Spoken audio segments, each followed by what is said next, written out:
es tener aquí al maestro Alfonso Zárate. Él escribe, lo sabe usted, su columna Los usos del poder, la lee los jueves hoy en el periódico El Universal, y también, claro, los usos del poder aquí en este espacio de noticias de Grupo Fórmula. También es presidente de Grupo Consultor Interdisciplinario, una firma especializada en estrategia y en comunicación política, ya lo sabe. Bienvenido. ¿Cómo estás, Alfonso Bien, Zárate? Pepe, gracias. A ver, tema obispos. Vaya asunto. Estábamos describiendo una investigación del reportero Pablo Ferri del periódico El País. Claro, nos apoyamos, por supuesto, con la información de Grupo Fórmula, de nuestro corresponsal Ricardo Castillo, tratando de darle forma y fondo al tema de esta reunión de los obispos. Dice el presidente: me siento muy satisfecho de que lo intente la Iglesia, pero dice, el deber es del Estado mexicano. Sin embargo, el Estado mexicano no ha logrado todavía nada. El objetivo de que se haya dado a conocer esta reunión de los jefes de la Iglesia en Guerrero con los grupos criminales, ¿qué propósito tiene?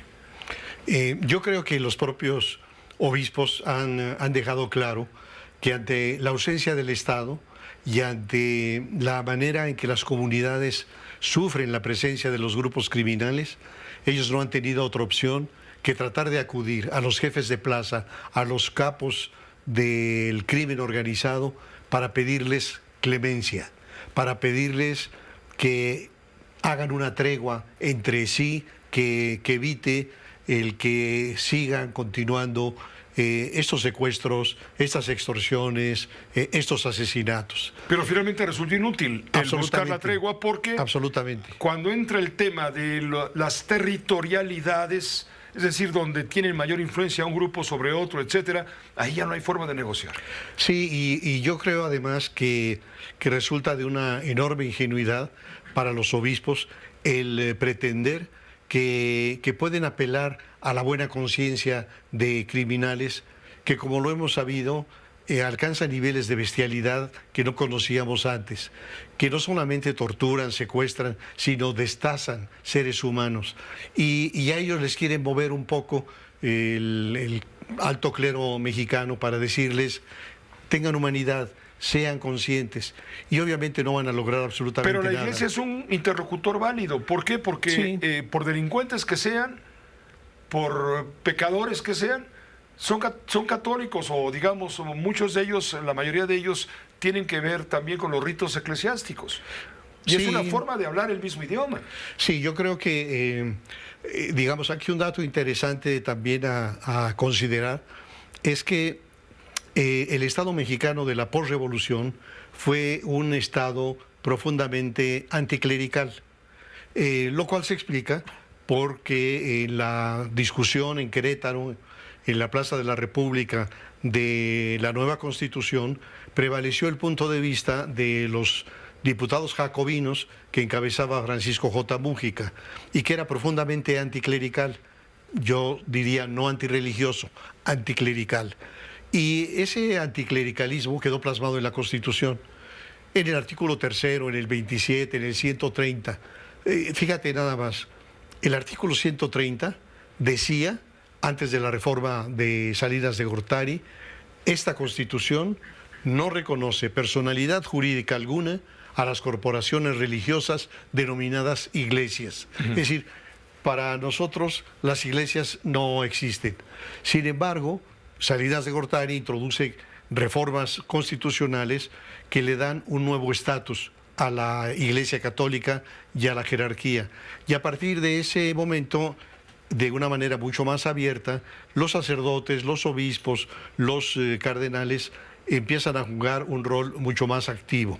¿Qué ha ocurrido en los últimos años? Que la presencia criminal se ha cebado sobre las comunidades. Y entonces hemos escuchado las denuncias del párroco de Aguililla en Michoacán, de los jesuitas de Chihuahua, así es, de inclusive el secretario general de la Confederación, de la Conferencia del Episcopado Mexicano, por un lado urgiendo al Estado a hacer su tarea. Esta revelación de los obispos del Estado de Guerrero en contacto con los criminales, lo que nos subraya es la absoluta desprotección que hay de las comunidades. Un Estado que renuncia a ser Estado. Lo he dicho varias veces, la razón de ser del Estado primaria es la protección de la vida y de los intereses de los habitantes del Estado. Y sin embargo, en esto, este gobierno ha fallado brutalmente. Lo que dice el presidente es que él está atacando las causas estructurales. Y en su visión, atacar las causas estructurales, es decir, la pobreza, es repartir dinero. Si realmente este gobierno hubiera querido atacar las causas estructurales, habría planteado una infraestructura de calidad, educación de calidad, un buen sistema de salud, y desde luego todo esto habría generado condiciones para que se dieran inversiones que generaran empleos justamente remunerados. Esa es la manera, digamos, correcta de atender estos problemas estructurales, no nomás repartiendo dinero, Pepe. Dice Xóchitl Gálvez que es peligroso poner a la Iglesia a negociar con los criminales, contrario a lo que afirma el presidente de la República. Sí, yo creo que cuando el presidente dice que es bienvenida y que está muy bien que el clero esté negociando, o bien no entendió, no le pasaron una tarjeta con los datos suficientes y no entendió que lo que los obispos están haciendo es tratar de construir un arreglo, un pacto, incluso territorial, de tal manera que las bandas dejen de enfrentarse entre sí. Y llevándose al pueblo entre las patas. Así es. Entonces, el resultado es, ¿por qué en los últimos años ha crecido de una manera inaudita la angustia de las comunidades? Porque en el pasado los narcotraficantes eran eso, se dedicaban a traficar droga y en consecuencia su razón de ser era fundamentalmente proteger las rutas por las cuales transitaba la droga. El problema viene cuando los Zetas se convierten en el brazo armado de Ociel Cárdenas, cuando la familia michoacana empieza a tener dominio territorial, porque una vez que tienen el dominio territorial dicen, ¿para qué nos concretamos al tráfico? Si podemos extorsionar, si podemos secuestrar, si podemos hacer trata de personas, que hasta pueden ser más lucrativas que el narcotráfico. Entonces, ese cambio en la cultura del crimen organizado se convirtió en un factor perturbador que lastima brutalmente a las comunidades, que es lo que estamos viendo ahora.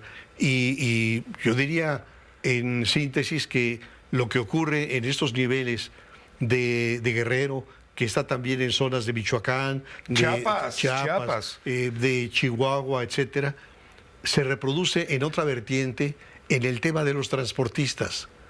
¿Cuánto tiempo tienen los transportistas denunciando que los asaltan, que les roban los tractocamiones, que les roban la mercancía que llevan y que los asesinan?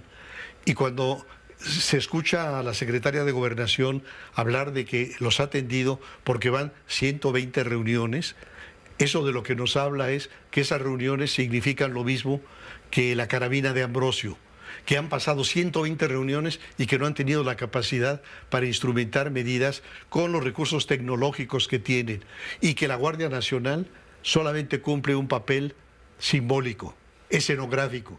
Están por allí, pero no están para cumplir su responsabilidad, porque el presidente de la República les ordena no confrontar a los delincuentes. Entonces, todo esto nos configura un escenario muy perturbador, muy preocupante. Y regresando al tema de los obispos, me parece interesante el juicio de Rubén Moreira, cuando dice, con el diablo no se pacta. Yo creo que efectivamente los obispos se equivocan cuando quieren llegar a acuerdos con los criminales que son el mismísimo diablo. Ahí le estás dando la razón entonces a lo que plantea Xóchitl. Sí. Vamos, que es peligroso buscar ese tipo de diálogo. Así es, y el planteamiento de Xóchitl, por cierto, me parece muy interesante, y yo lo abordo en mi artículo del día de hoy, es que ella tiene que construir una propuesta que vaya entre la ausencia de Estado de Derecho de Andrés Manuel López Obrador y el exceso atrabiliario en violación de los derechos humanos de Bukele, el presidente de El Salvador. Tiene que haber una tercera vía que, respetando los derechos humanos y el Estado de Derecho, atienda realmente este que es el gran tema para la sociedad mexicana. Muy de pasada, no quisiera dejarte ir sin abordar brevemente la lectura que das tú a la presencia tanto de Xóchitl Gálvez como de Claudia Sheinbaum en el día de hoy, de lo cual hablaremos con detalle más adelante, en el Vaticano con el Papa. Ahora resulta que el Papa ya les está dando bendición para la competencia por la presidencia de México, ¿o de qué se trata? ¿Están usando al Papa como bandera en un pueblo mayoritariamente católico? ¿Cómo lo estás leyendo? Sí, yo te decía hace un momento que Salinas logra en su periodo una serie de transformaciones formidables a la Constitución. Salinas toca lo que los constitucionalistas llaman principios políticos fundamentales. Y dentro de esos, particularmente los que tienen que ver con la relación del Estado con las iglesias. ¿Qué es lo que va a ocurrir a partir de esas reformas?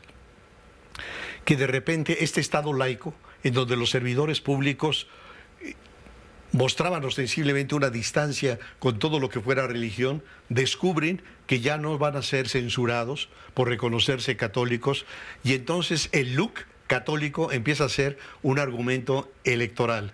En eso estamos actualmente. Entonces, en el reconocimiento de una inmensa mayoría de la sociedad mexicana católica, las dos candidatas a la presidencia están buscando el beneplácito del Papa Francisco, porque saben que eso puede tener una correlación en el comportamiento electoral. Porque el Papa vende. Así es. Así decimos los de acá de abajo, ¿no? Sí, así es. Entonces, lo interesante en este caso es la rápida reacción del equipo de Claudia, que frente a la difusión de la visita de Xóchitl Gálvez, lo que hacen es construir una alternativa para decir: a nosotros también nos recibe el Papa. No sé si nos da la bendición, pero nos recibe también. Te agradezco mucho, por supuesto, como siempre, Alfonso, tu colaboración. Encantado, Pepe. Imperdible en este espacio.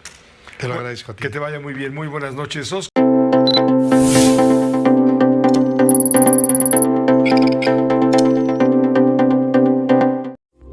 Esta fue una producción de Grupo Fórmula. Encuentra más contenido como este en radioformula.mx.